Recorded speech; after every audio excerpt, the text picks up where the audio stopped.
Kính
thưa quý ông bà, anh chị em, ngày hôm nay Cộng đoàn Công giáo Việt Nam khu Montreal của chúng ta hân hoan mừng 40 năm thành lập Cộng đồng Công giáo Việt Nam của chúng ta.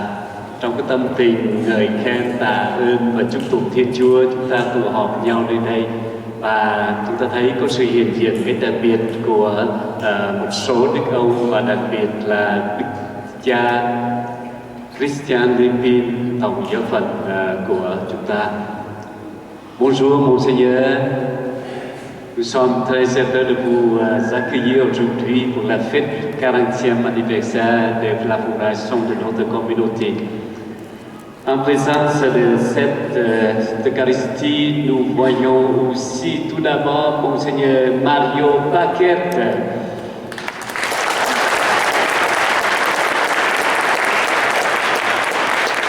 Père Joseph Léo Van May. Monseigneur Pierre Blanchard. Monseigneur Igino Ibrahim Lupo et Monseigneur Michel Parent. Và tất cả Việt Nam chúng ta có cha Hầu, cha Hồng, cha Nghĩa, cha Tiến, cha Thông, cha Nam và cha Thành ở Việt Nam mới qua. Xin chào tất cả các cha. Merci Monseigneur, bienvenue dans cette Eucharistie, bienvenue chez nous et merci d'être là. Au nom du Père et du Fils et du Saint-Esprit, Amen. La paix soit avec vous. Avec votre esprit. Peut-être que vous ne le voyez pas très bien dans la nef, mais vous viendrez dans le cœur. D'un côté, il y a Maisonneuve qui met la croix sur le Mont-Royal. De l'autre côté, il y a la première messe à Montréal lorsque Maisonneuve est arrivée en 1642. À la même époque, les missionnaires arrivaient au Vietnam. Et Monseigneur de Laval, qui était évêque à Québec, pour le diocèse de Québec, aurait pu aller au Vietnam pour être vicaire apostolique à l'époque. Donc, dans le temps, nous avons des liens très profonds. C'est Jésus-Christ qui nous unissait déjà au XVIIe siècle. Et je rends grâce à Dieu pour que vous soyez ici, dans le diocèse de Montréal, au Québec, au Canada, rejoignant ces racines françaises de la foi en Amérique du Nord. Devant le Seigneur, sommes-nous dignes de confiance? Pas toujours. C'est pourquoi nous comptons sur son secours. Implorons sa miséricorde. Je confesse à Dieu Tout-Puissant, je reconnais devant mes frères que j'ai péché en pensée, en parole, par action et par omission. Oui, j'ai vraiment péché. C'est pourquoi je supplie la Vierge Marie, les anges et tous les saints, et vous aussi, mes frères, de prier pour moi, le Seigneur notre Dieu. Que Dieu Tout-Puissant nous fasse miséricorde, qu'il nous pardonne nos péchés et nous conduise à la vie éternelle. Amen.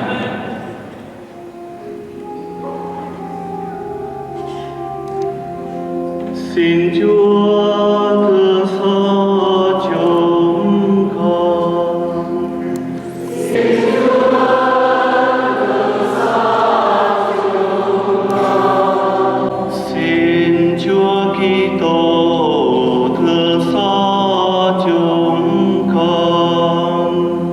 Xin Chúa Kitô thương xót chúng con. Xin Chúa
Seigneur, augmente en nous la foi.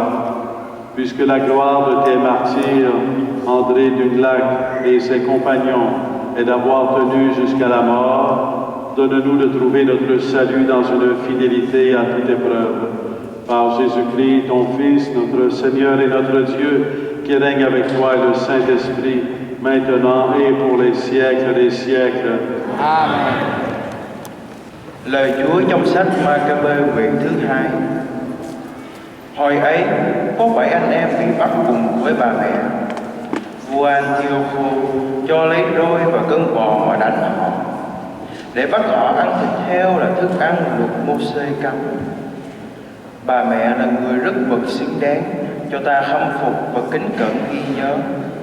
Bà thấy 7 người con trai phải chết nội trong một ngày, thế mà bà vẫn cam chịu đựng nhờ niềm trông cậy bà đặt nơi Đức Chúa. Bà dùng tiếng mẹ đẻ mà khuyến khích từng người một. Lòng bà đầy tâm tình cao thượng. Lời lẽ của bà tuy là của một người phụ nữ, nhưng lại sôi sục một chí khí nam nhi. Bà nói với các con, mẹ không rõ các con đã hình thành trong lòng mẹ thế nào, nhưng không phải mẹ ban cho các con thần khí và sự sống, cũng không phải mẹ sắp đặt các phần cơ thể cho mọi người chúng con. Chính đấng tạo hóa càng khôn đã nâng nút lên loài người và đã sáng tạo nguồn gốc muôn loài. Chính người do lòng thương xót cũng sẽ trả lại cho các con thần khí và sự sống. Bởi vì bây giờ các con trọng luật lệ của người hơn bản thân mình. Bà còn nói với con út, con ơi, con hãy thương mẹ. 9 tháng u mang, 3 năm u mớm, mẹ đã nuôi nấng dạy dỗ con đến gần này tuổi đầu. Mẹ xin con hãy nhìn xem trời đất và muôn loài trong đó, mà nhận biết rằng Thiên Chúa đã làm nên tất cả từ hư vô, và loài người cũng được tạo thành như đã làm nên tất cả từ hư vô. Con đừng sợ tên đau khổ này, nhưng hãy tỏ ra xứng đáng với các anh con, mà chấp nhận cái chết, để đến ngày Chúa thương xót, người sẽ trả con và các anh con cho mẹ. Đó là lời Chúa.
de Saint Jean.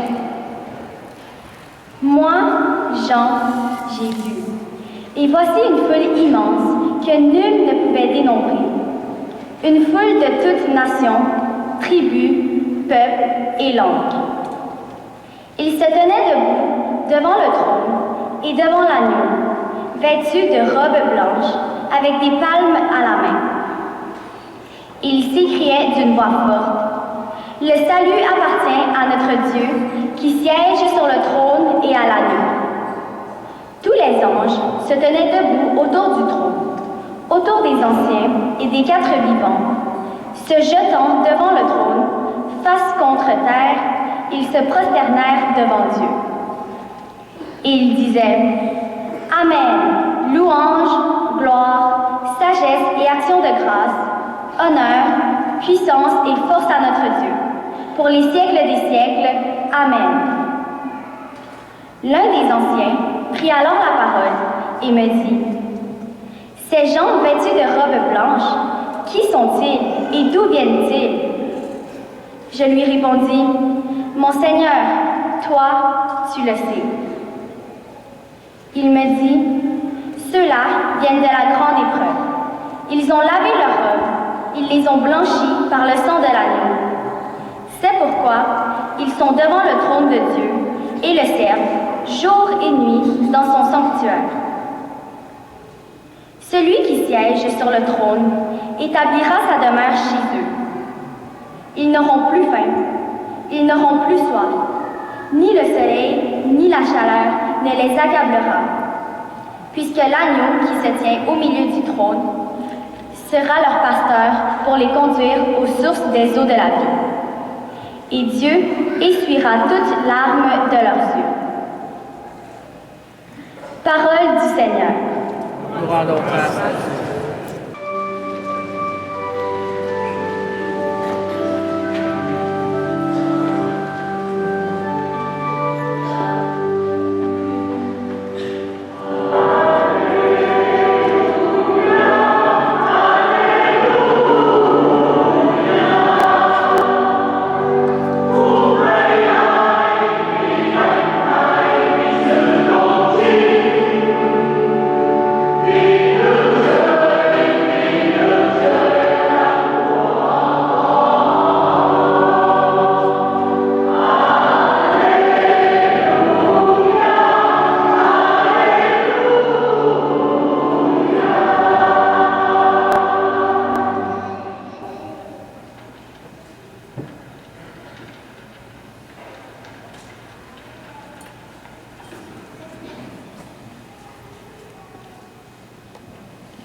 Chúa ở cùng anh chị em và ở cùng Thầy.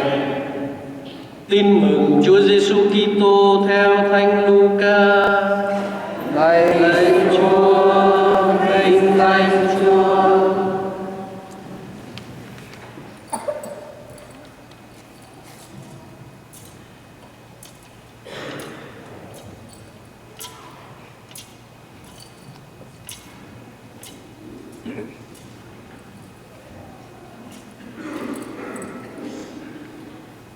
Khi ấy, Đức Giêsu nói với mọi người rằng: ai muốn theo tôi phải từ bỏ chính mình, vác thập giá mình hàng ngày mà theo. Quả vậy, ai muốn cứu mạng sống mình thì sẽ mất, còn ai liều mất mạng sống mình vì tôi thì sẽ cứu được mạng sống ấy. Vì người nào được cả thế giới mà phải đánh mất chính mình hay là thiệt thân thì nào có lợi gì? Ai xấu hổ vì tôi và những lời của tôi thì con người cũng sẽ xấu hổ vì kẻ ấy khi người ngự đến trong vinh quang của mình, của Chúa Cha và các thánh thiên thần. Đó là lời Chúa.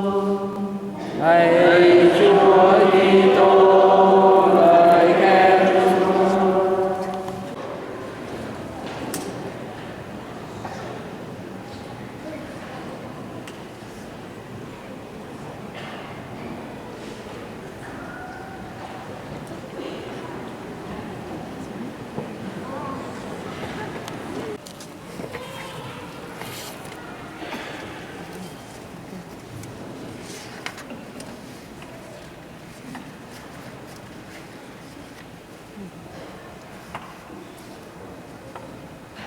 Lorsqu'on parle des martyrs du Vietnam, entre 1625 et 1883, il y a eu différentes vagues de martyrs.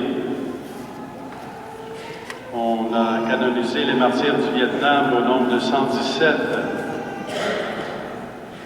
Mais en même temps, il y a un chiffre imprécis de martyrs qui ont été, dont on n'a pas les noms, de Vietnamiens qui ont été martyrisés pour leur foi en Jésus-Christ, mais dont on n'a pas le nom. Il y a un chiffre conservateur, c'est 130 000. Et on peut aller parfois, selon les récits historiques, on parle jusqu'à 300 000. Donc entre 130 000 et 300 000 Vietnamiens ont été martyrisés pour leur foi en Jésus-Christ entre 1625 et 1883. Selon les périodes, à certaines périodes, la façon dont on décidait si on les martyrisait ou non, c'est qu'on leur demandait de renoncer à leur foi en Jésus-Christ. Et on leur demandait de piétiner une image de Jésus-Christ, de représentation de Jésus-Christ, ou carrément de piétiner une croix, de marcher sur une croix. S'ils acceptaient de marcher sur la croix, ils n'étaient pas martyrisés. S'ils refusaient de marcher sur la croix, ils étaient martyrisés. C'était exécutés, torturés, exécutés.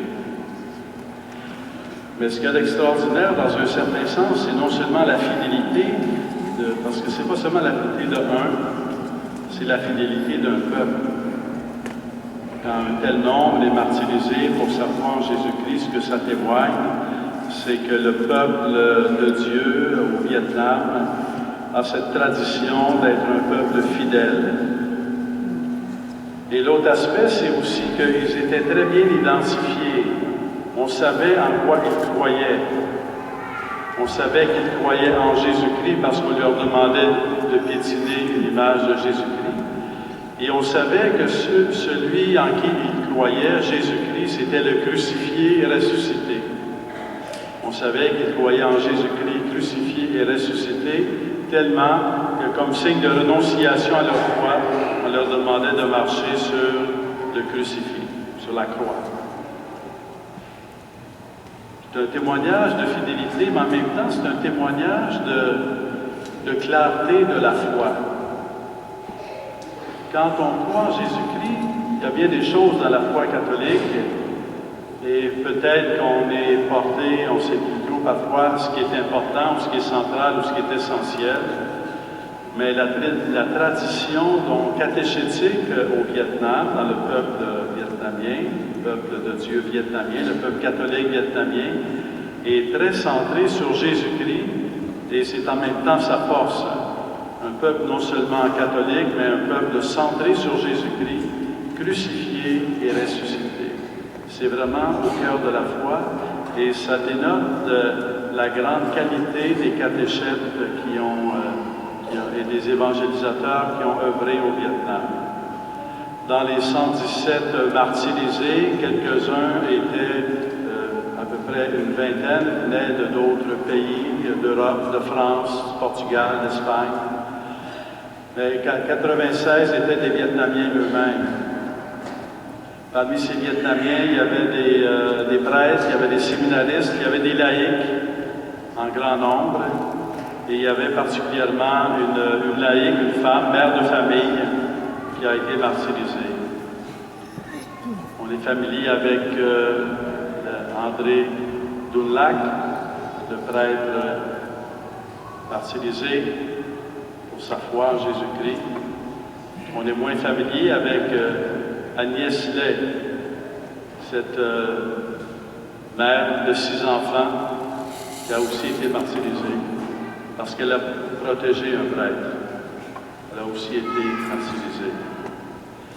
Donc, vraiment un peuple de prêtres, un peuple de laïcs, d'hommes, de femmes, qui ont témoigné d'une grande fidélité à Jésus-Christ à une époque qui venait à des périodes de martyrs.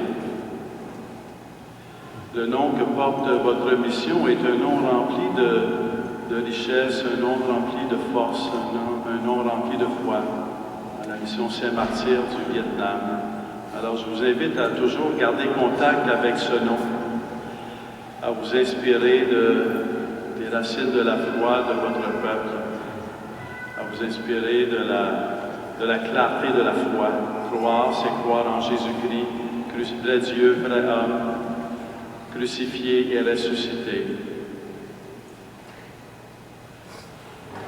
Vous êtes ici à une autre époque, nous sommes ensemble à une autre époque. Nous vivons quelque part sur la terre, il y a encore aujourd'hui des chrétiens persécutés. On ne vit pas tous dans des pays où les chrétiens sont persécutés, mais quelque part sur la terre. Actuellement, dans une quarantaine de pays du monde, il y a 200 millions de chrétiens qui sont persécutés. Pas tous martyrisés, mais persécutés. Donc la foi, avec sa beauté, avec sa richesse, avec sa vérité, avec la miséricorde de Dieu qui l'habite, rencontre des obstacles. Mais en même temps, un des signes de la vérité de Jésus-Christ, un des signes de la vérité de la foi, c'est que à travers la persécution ou à travers le martyre, les chrétiens ou chrétiennes persécutés ou martyrisés demeurent toujours remplis de miséricorde, demeurent toujours remplis d'abandon à Dieu, de confiance, demeurent toujours remplis de cette aspiration à donner leur vie pour ceux-là même qui les persécutent ou qui les martyrisent. Et c'est comme un signe de la vérité du Christ.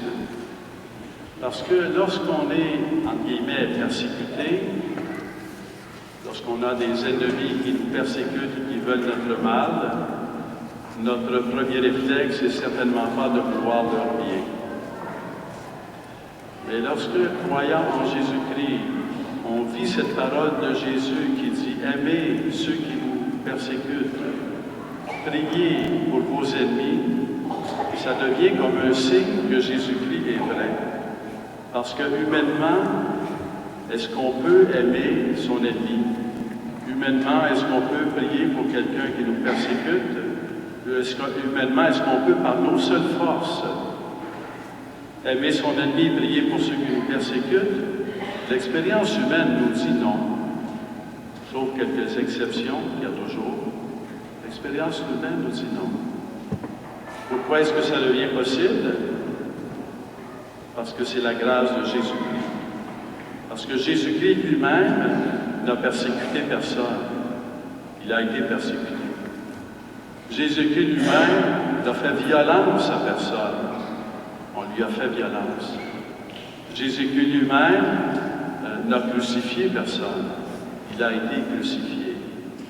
Et Jésus-Christ, crucifié et ressuscité, s'il était seulement crucifié, il serait un modèle qu'on essaierait d'imiter, mais qui nous dépasserait trop, ça nous découragerait.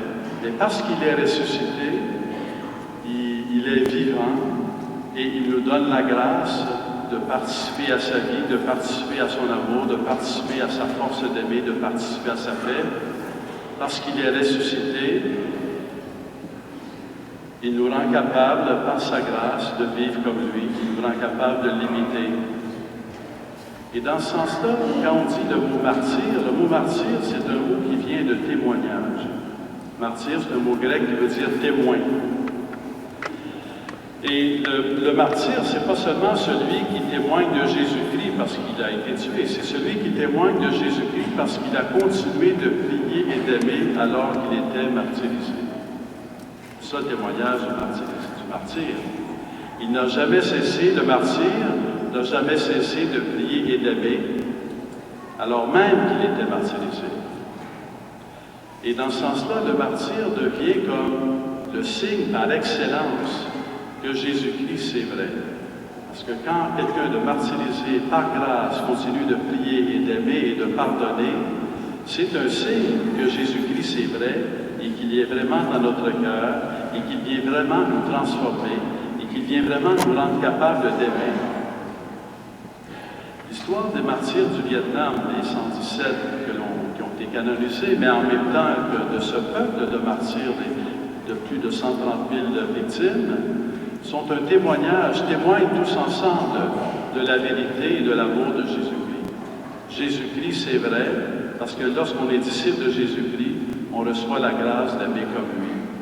Jésus-Christ, c'est vrai, parce que lorsqu'on est crucifié comme lui, on reçoit la grâce de pardonner comme lui. Jésus-Christ, c'est vrai, parce que lorsqu'on est persécuté, martyrisé et tué, on reçoit la grâce de vivre, d'avoir une âme vivante et de continuer d'aimer jusqu'au bout, d'aimer jusqu'à l'extrême de l'amour, comme Jésus l'a dit, comme le dit Saint Jean lorsqu'il parle de Jésus, ayant aimé les siens qui étaient dans le monde, il les aima jusqu'au bout, jusqu'à l'extrême de l'amour. De sorte que le martyr devient le plus grand témoignage de l'amour de Jésus-Christ. On peut par des raisonnements annoncer Jésus-Christ, on peut par la raison, la théologie, la philosophie parler de Jésus-Christ, mais ultimement, le témoignage le plus frappant, le plus parlant, le plus important, c'est quand quelqu'un persévère dans la confiance et la fidélité, en remettant sa vie à Jésus-Christ, et en continuant d'aimer, de pardonner et d'être un instrument de paix du Seigneur jusqu'au bout. Le peuple du Vietnam, le peuple des martyrs du Vietnam a témoigné, non seulement pour son temps, mais il a témoigné pour toujours par le don de sa vie, de l'amour de Dieu. C'est un témoignage qui habite depuis le XVIIe au XIXe siècle, ce témoignage du sang qui a été vécu est un témoignage qui habite depuis le peuple vietnamien, mais aussi l'humanité, mais aussi toute l'histoire de l'Église.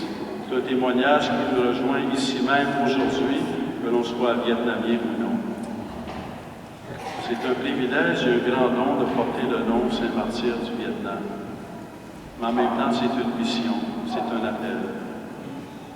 Les temps que nous vivons ne sont pas toujours pour nous tous des temps de martyrs, mais qui peuvent être parfois des temps de discrimination, ce qui arrive parfois, même dans nos pays. Même en Amérique du Nord, ça peut être des temps d'incompréhension, ça peut être des temps d'hostilité. Mais les martyrs nous rappellent que ça vaut la peine de toujours garder Jésus-Christ au centre, parce que Jésus-Christ nous rend possible, nous rend capable d'aimer dans toute situation, si difficile qu'elle soit par moment. Et Jésus-Christ nous donne sa paix maintenant. Lorsqu'on fait l'expérience dans notre vie de l'épreuve, lorsqu'on fait l'expérience, comme certains le font, ou l'ont fait, de la discrimination, de la persécution, du martyre, on voit clairement que c'est une participation à la croix du Christ. Mais on ne voit pas aussi que c'est tout de suite que c'est une participation à la résurrection du Christ. On est porté à voir la participation à la résurrection du Christ comme ce qui nous attend à la fin de notre vie ou à la fin de l'histoire de l'humanité, quand il y aura la résurrection. Mais à partir du moment où on offre notre vie à Jésus-Christ, à partir du moment où on offre notre vie à Jésus-Christ crucifié, on participe déjà à sa résurrection. Et quel est le signe que l'on participe déjà à sa résurrection? C'est par la paix qu'il nous donne. Parce que rien ne peut empêcher Jésus-Christ de nous donner sa paix. Et lorsque on vit une épreuve et qu'on l'offre en union à Jésus-Christ crucifié, de façon par surcroît, en surabondance de l'amour de Dieu, on participe à sa paix parce qu'il nous pacifie. Il pacifie notre cœur. Les témoignages de martyrs, qu'on n'a pas tous les témoignages de tous les martyrs, on a parfois des témoignages de martyrs qui sont parvenus jusqu'à nous. Des gens qui ont vu des martyrs et des gens martyrisés. Et qu'est-ce qu'ils témoignent? Il n'est pas rare que lorsqu'on a des témoignages, ils témoignent que c'est de la paix que ces martyrs, qui habitaient ces martyrs. Ils ont été martyrisés, oui, mais ils étaient dans la paix. Ils ont été martyrisés, oui, mais leur regard était lumineux.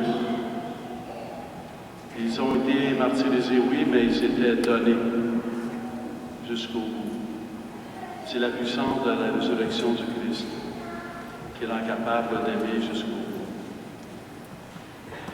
bout. Aujourd'hui même, nous avons encore besoin du témoignage des martyrs.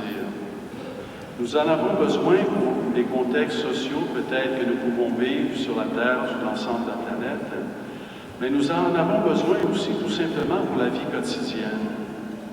Parce qu'il y a les grandes croix. Mais comme disait Sainte Thérèse de Lisieux, il y a les martyrs à grands coups de lance, mais aussi les martyrs à coups d'épingle. Hein, les petites blessures de la vie, les petites épreuves de la vie, qui, lorsqu'on les vit, elles ne sont pas si petites que ça. Et dans ce sens-là, ce témoignage des martyrs du Vietnam nous rejoint comme dans l'histoire, dans les grandes épreuves de l'histoire que nous pouvons vivre aujourd'hui. Mais il nous rejoint aussi dans notre vie quotidienne, dans la famille, lorsqu'il y a des malentendus, des incompréhensions, des blessures, dans la société, lorsqu'il y a des injustices, dans l'Église, lorsqu'il y a des divisions. Nous avons besoin des témoignages des martyrs parce que, quel que soit le lieu où nous sommes, la place où nous sommes appelés à être disciples de Jésus-Christ et à être des instruments de sa paix pour évoquer cette grande prière de Saint François d'Assise. Je vous remercie d'être venus nombreux aujourd'hui. Je remercie tous les vicaires épiscopaux émérites aux communautés culturelles qui sont ici présents, tous les prêtres vietnamiens ou autres qui sont ici pour prier avec vous, que vous portez dans votre cœur et qui vous portent aussi dans leur cœur. Tous les bénévoles engagés dans la paroisse, dans l'administration, dans la pastorale, dans la liturgie, dans le service. Croyez en Jésus-Christ comme les martyrs du Vietnam ont cru en Jésus-Christ. Croyez en la fidélité de Dieu, parce que finalement, ce qui nous permet d'être fidèles, c'est de croire que Dieu est fidèle. Dieu est fidèle, fidèle à l'Alliance, parce que c'est lui qui a pris l'initiative de l'Alliance, fidèle à l'Alliance qu'il a voulu établir avec nous en son sang. Je rends grâce à Dieu pour tout ce qu'il fait de beau en vous, à travers vous. Je rends grâce à Dieu que l'histoire vous a amené à Montréal, au diocèse de Montréal. Vous rejoignez un peuple qui a ses épreuves aussi, qui a ses défis. Vous rejoignez un peuple qui a besoin de vous pour pouvoir enrichir la vie du peuple chrétien dans le diocèse de Montréal, au Québec et au Canada. Alors donc, je rends grâce à Dieu et ensemble, rendons grâce à Dieu pour le don de la vie, de sa vie, pour le don de la foi en Jésus-Christ, vrai Dieu, vrai homme, crucifié et ressuscité.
người chúng ta và để cứu độ chúng ta.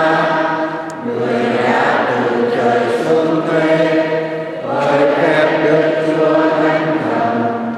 Người đã nhập thể trong lòng trinh nữ Maria và đã làm người. Người chịu thống linh chúng ta. Thời con sống siêu phi đa đô.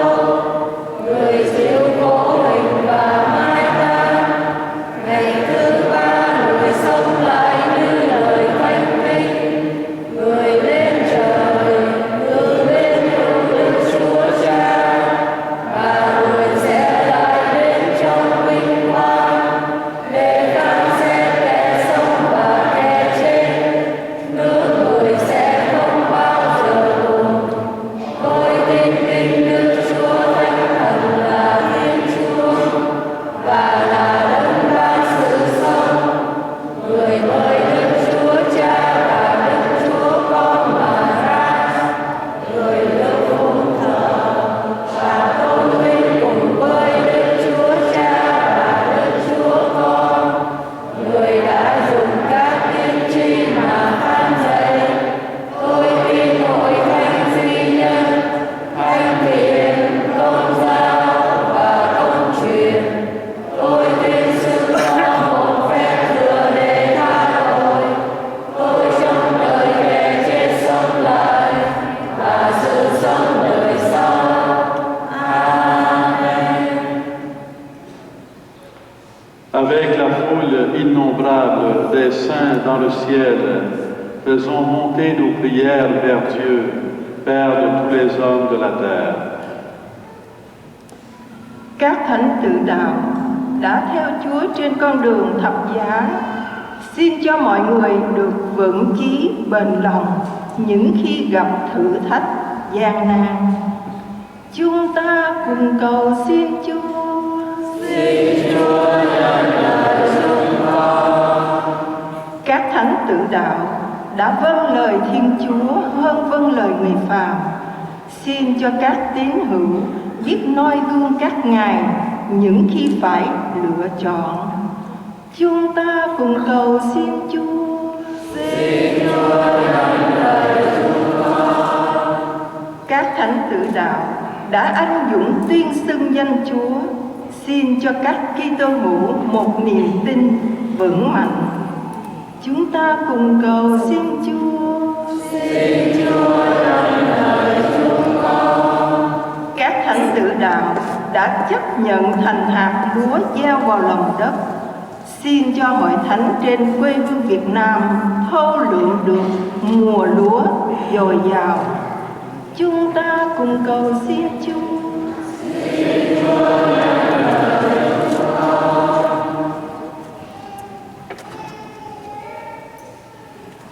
Seigneur, tu es un Dieu plein d'amour et de miséricorde. Entends nos prières et daigne les exaucer pour le bien de ton peuple. Nous te le demandons par Jésus le Christ, notre Seigneur.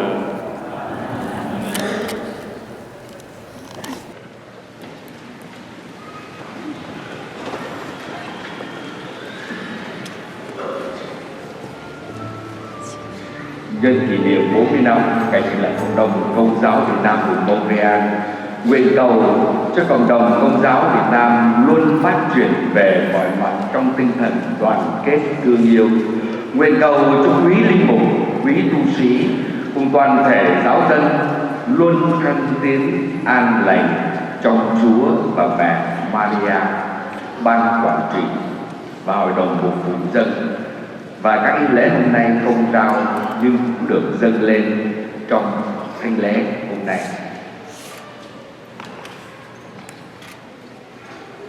Cùng chiến đấu vì chân lý, trên quê hương Việt Nam yêu dấu mỗi anh hùng đã kết hoa đẹp quê sao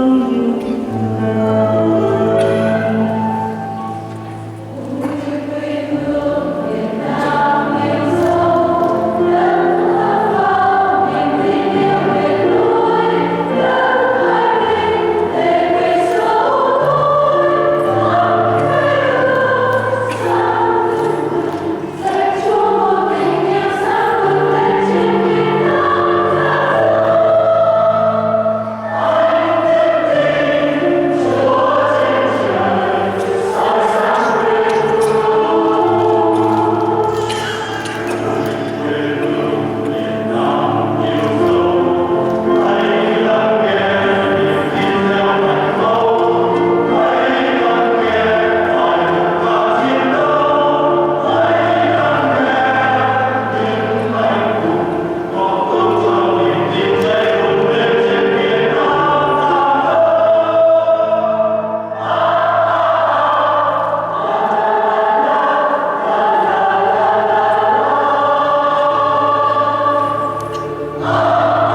người chúng ta cùng việc dân trí để bảo hộ cho quảng trị hy sinh.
đâu vì chân lý vì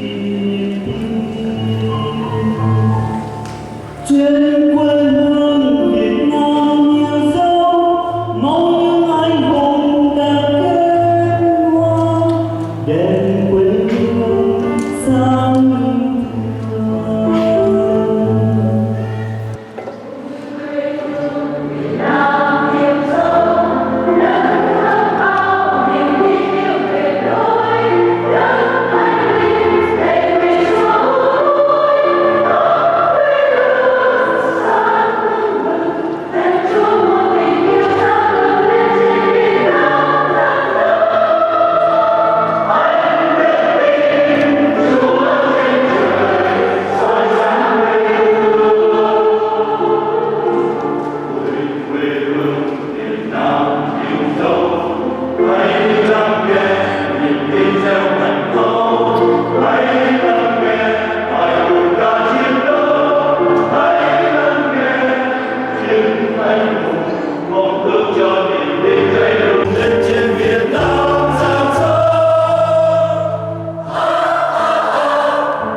Prions ensemble au moment d'offrir le sacrifice de toute l'Église.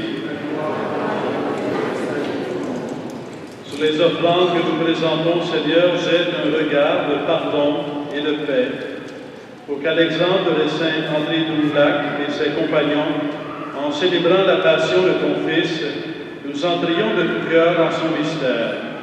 lui qui règne avec toi pour les siècles des siècles. Que le Seigneur soit avec vous. Élevons notre cœur. Rendons grâce au Seigneur notre Dieu. Vraiment, il est juste et bon de te rendre gloire, de t'offrir notre action de grâce toujours et en tout lieu, à toi, Père très saint, Dieu éternel et tout-puissant. Nous reconnaissons un signe éclatant de ta grâce dans le martyre de saint André d'Oulac et ses compagnons. En donnant leur vie comme le Christ, ils ont glorifié ton nom. C'est ta puissance qui se déploie dans la faiblesse quand tu donnes à des êtres fragiles de te rendre témoignage par le Christ notre Seigneur. C'est pourquoi, avec les anges dans le ciel, nous pouvons te bénir sur la terre et t'adorer en chantant.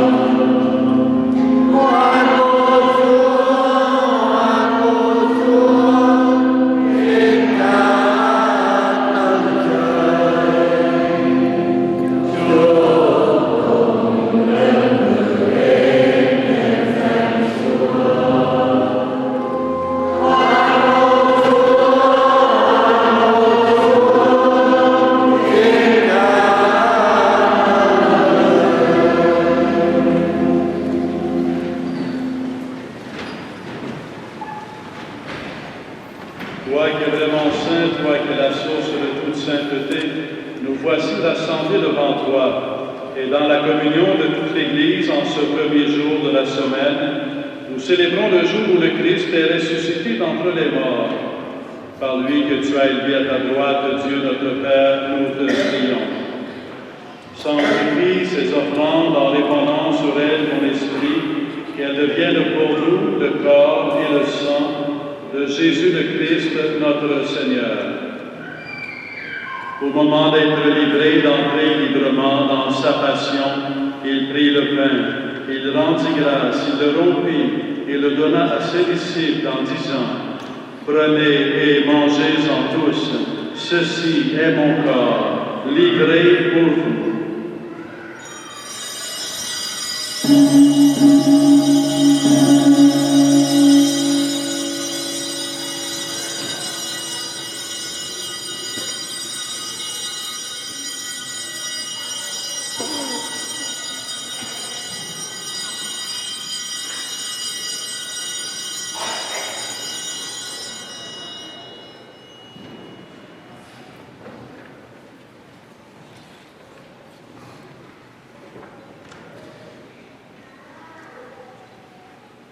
De même, à la fin du repas, il prit la coupe.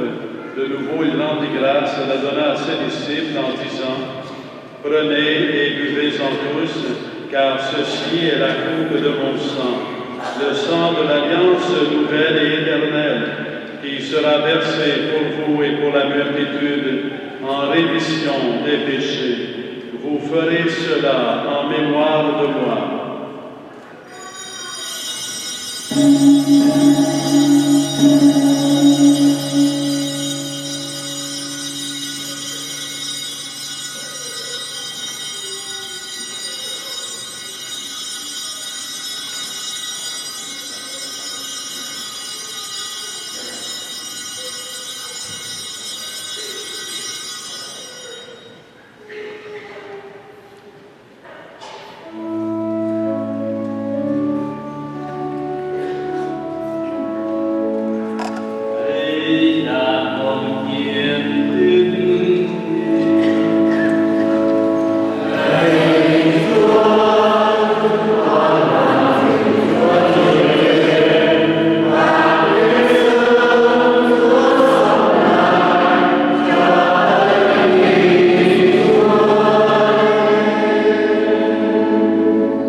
Faisant ici mémoire de la mort et de la résurrection de ton Fils, nous t'offrons, Seigneur, le pain de la vie et la coupe du salut, et nous te rendons grâce car tu nous as choisis pour servir en ta présence. Humblement, nous te demandons qu'en ayant part au corps et au sang du Christ, nous soyons rassemblés par l'Esprit Saint en un seul corps.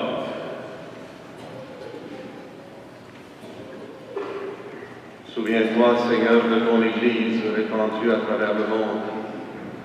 Fais-la grandir dans ta charité avec le pape François, notre archevêque Christian qui préside notre célébration de ce matin, et tous ceux et celles qui ont la charge de ton peuple.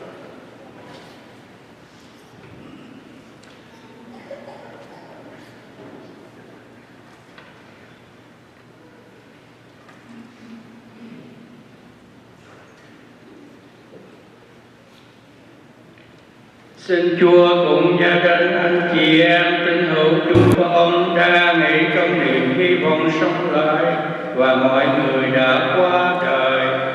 Cách riêng các bậc tổ tiên, ông bà, cha mẹ và thân bằng quyến thuộc chúng con đã đi trần trong tình thương của Chúa. Xin cho hết thảy được vào hưởng sang công nhan Chúa. Chúng con nài xin Chúa thương xót tất cả chúng con, cho chúng con được đồng hưởng sự sống đời đời. Cùng với Đức Trinh Nữ Maria mẹ Thiên Chúa, Thánh Ca Diếp sẽ ban thánh sạch Đức Trinh Nữ, các thánh tông đồ, các thánh từ đạo Việt Nam, Thánh Marco và toàn thể các thánh đã sống đẹp lòng Chúa qua mọi thời đại. Và cùng với các ngài chúng con được ca ngợi và tôn vinh Chúa nhờ Đức Giêsu Kitô con Chúa.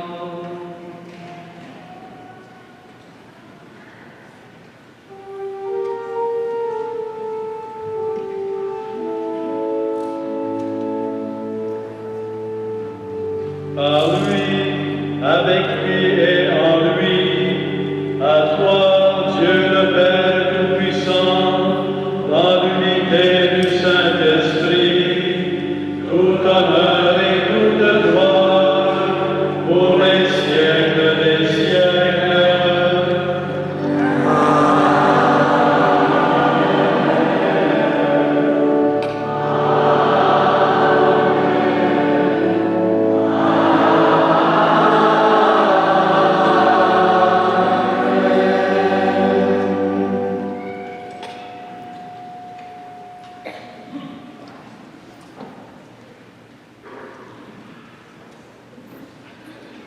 Prions avec confiance celui qui nous a donné son Fils pour que nous vivions par lui.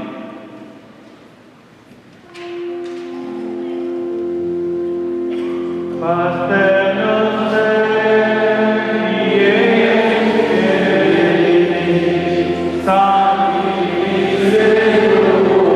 nomen tuum, adveniat regnum tuum, fiat voluntas tua, sicut in cielo et in terra. Pane nostrum quotidianum da nobis hodie, et dimitte nobis debita nostra, sicut et nodimimus debitoribus nostris, et ne nos induca in tentationem, sed libera nos a malo.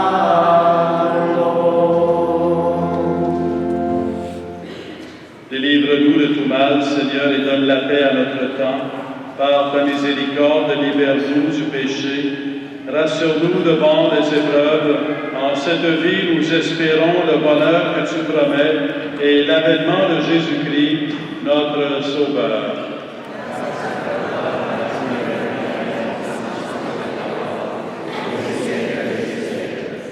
Seigneur Jésus-Christ, tu as dit à tes apôtres, je vous laisse la paix, je vous donne ma paix. Ne regarde pas nos péchés, mais la foi de ton Église. Pour que ta volonté s'accomplisse, donne-lui toujours cette paix et conduis-la vers l'unité parfaite. Toi qui règnes pour les siècles des siècles. Amen. Que la paix du Seigneur soit toujours avec vous. Et avec vous. Frères et sœurs, dans la charité du Christ, donnez-vous la paix.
Heureux les invités au repas du Seigneur.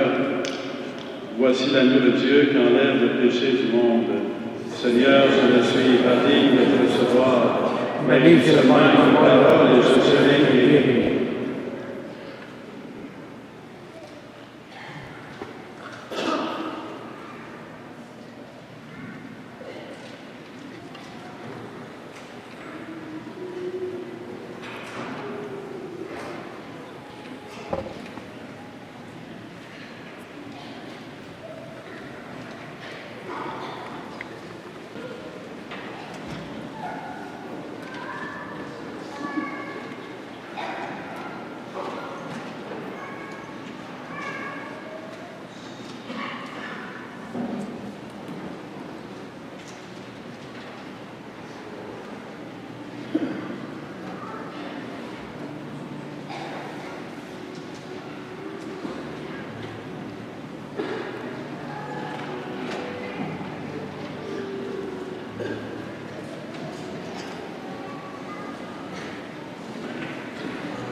Seigneur Jésus, toi qui es miséricordieux de Dieu, nous te présentons aujourd'hui nos prières, nos louanges, nos remerciements pour nos 40 ans d'existence dans ce milieu, dans le diocèse de Montréal.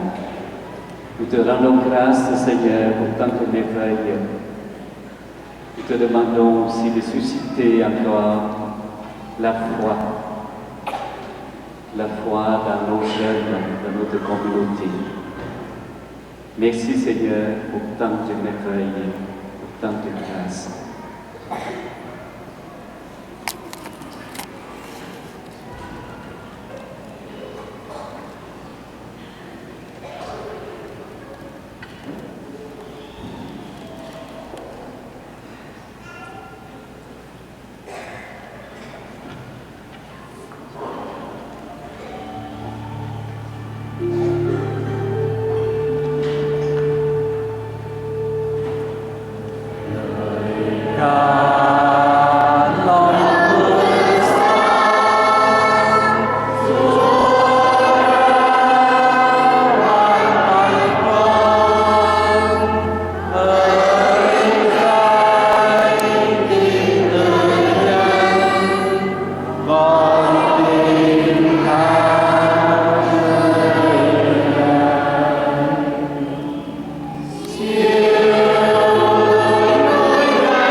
Prions le Seigneur.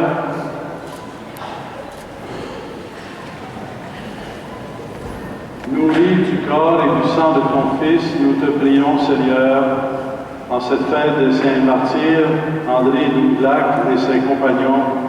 Donne-nous de savoir t'aimer toujours pour demeurer en toi, vivre de toi et nous laisser attirer jusqu'à toi. Par Jésus le Christ, notre Seigneur. Je vous invite à vous asseoir.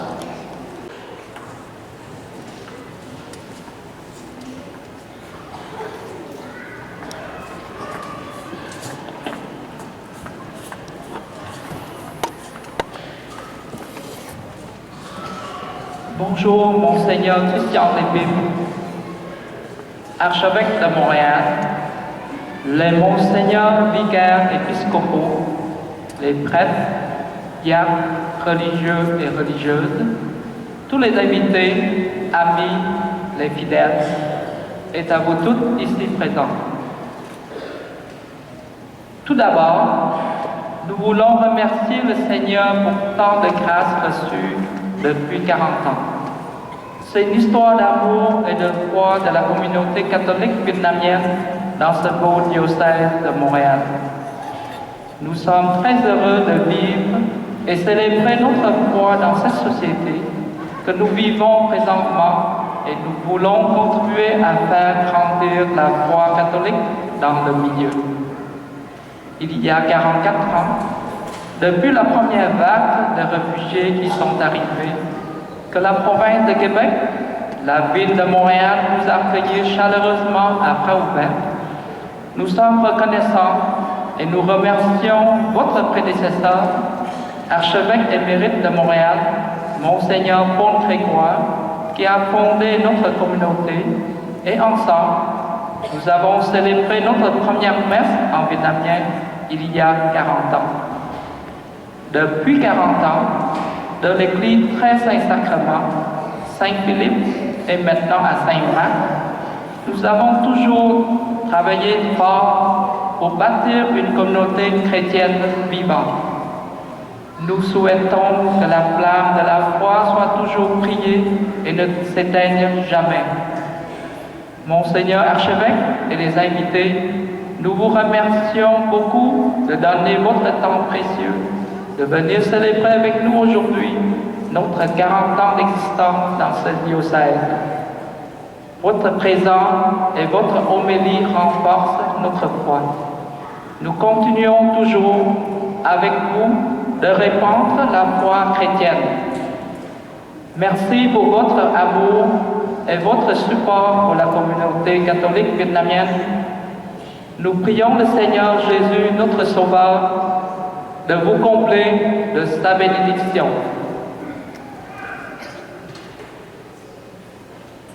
Après la messe, nous vous invitons à continuer la fête avec nous en bas dans la salle communautaire. Maintenant, permettez-moi de m'adresser à la communauté en vietnamien.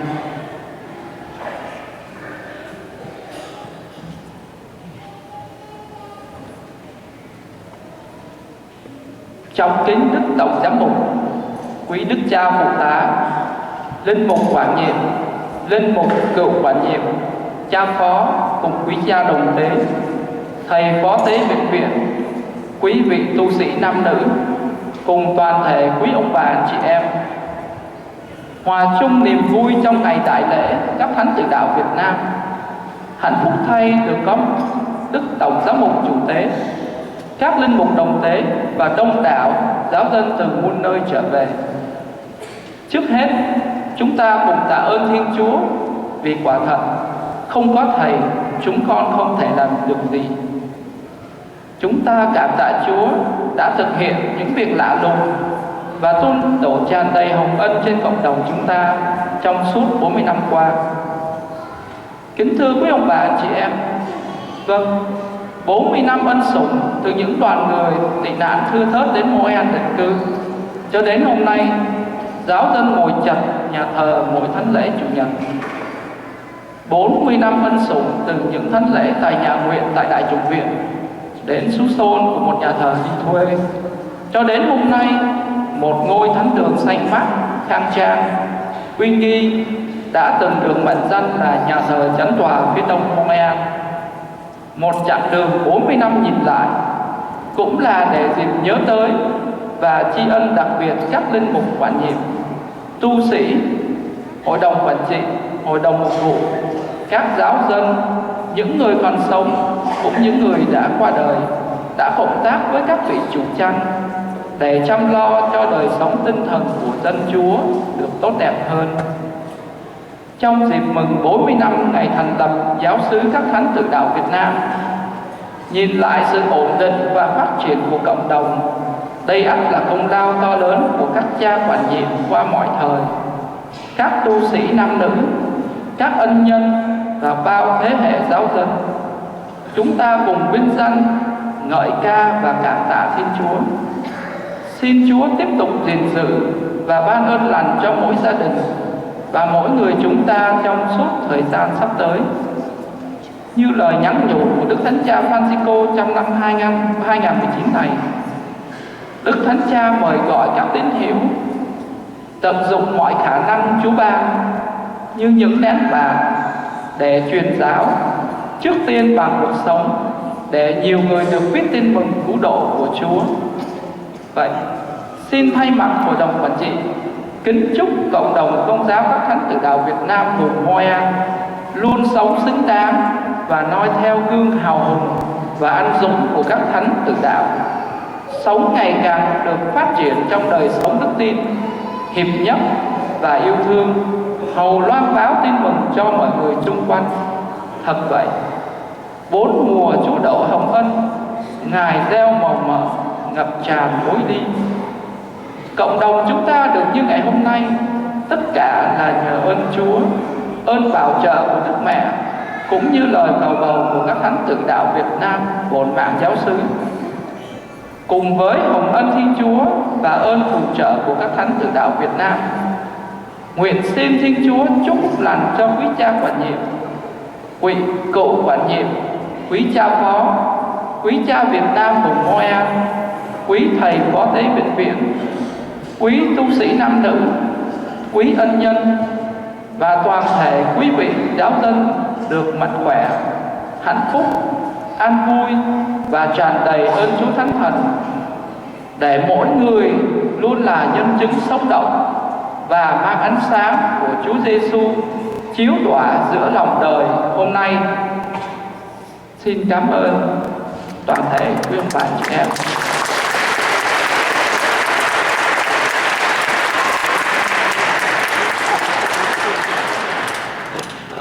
Kính thưa quý ông bà, anh chị em, sau thánh lễ xin mời tất cả mọi người xuống dưới và chúng tôi có cuốn kỷ yếu của 40 năm sẽ được phát cho mọi người, mỗi gia đình dưới hội trường. Và Đức Tổng Giám mục Christian Lentin cùng các đức ông ở đây sẽ rất là vui mừng được gặp tất cả mọi người ở dưới hội trường và chào hỏi mọi người. Và đặc biệt là những ai muốn xin phép lành đặc biệt của Đức Tổng Giám mục, chúng ta cũng thể xuống dưới hội trường. Và đừng quên rằng ngày thứ Bảy tới, từ 5 giờ cho tới 9 giờ 30, công đoàn của chúng ta sẽ có một cái đại hội để chúng ta cùng chia sẻ với nhau niềm hy vọng, niềm vui và những ân sủng Chúa ban cho cộng đồng của chúng ta để chúng ta tiếp tục xây dựng cộng đồng của chúng ta. Encore une fois, merci beaucoup Monseigneur Christian Lentin de venir présider cette Eucharistie et les vicaires épiscopaux émérites de venir ici. Je suis très content de vous revoir ici, ainsi que les prêtres, les confrères vietnamiens, vous tous. Après la messe, je vous invite tous à descendre dans la salle communautaire de Amma et nous fêtons ensemble. Merci.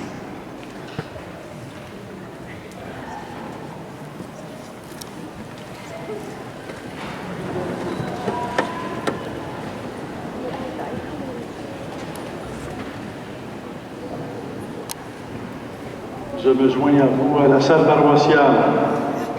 Le Seigneur soit avec vous. Et avec votre esprit. Après chaque invocation, je vous invite à répondre Amen. C'est Dieu lui-même qui est la gloire des saints, leur gloire et leur bonheur, et c'est lui qui vous donne part à leur fête, qu'il vous bénisse encore et toujours. Amen. Qu'il vous bénisse en vous offrant leur aide, afin que vous puissiez vous donner davantage à son service et à celui de vos frères et sœurs. Amen. Toute l'Église est heureuse de savoir beaucoup de ses enfants dans la paix du ciel. C'est là que Dieu vous attend. Amen. Et que Dieu Tout-Puissant vous bénisse, le Père, le Fils et le Saint-Esprit. Amen. Lễ xong chúc anh chị em đi bình an.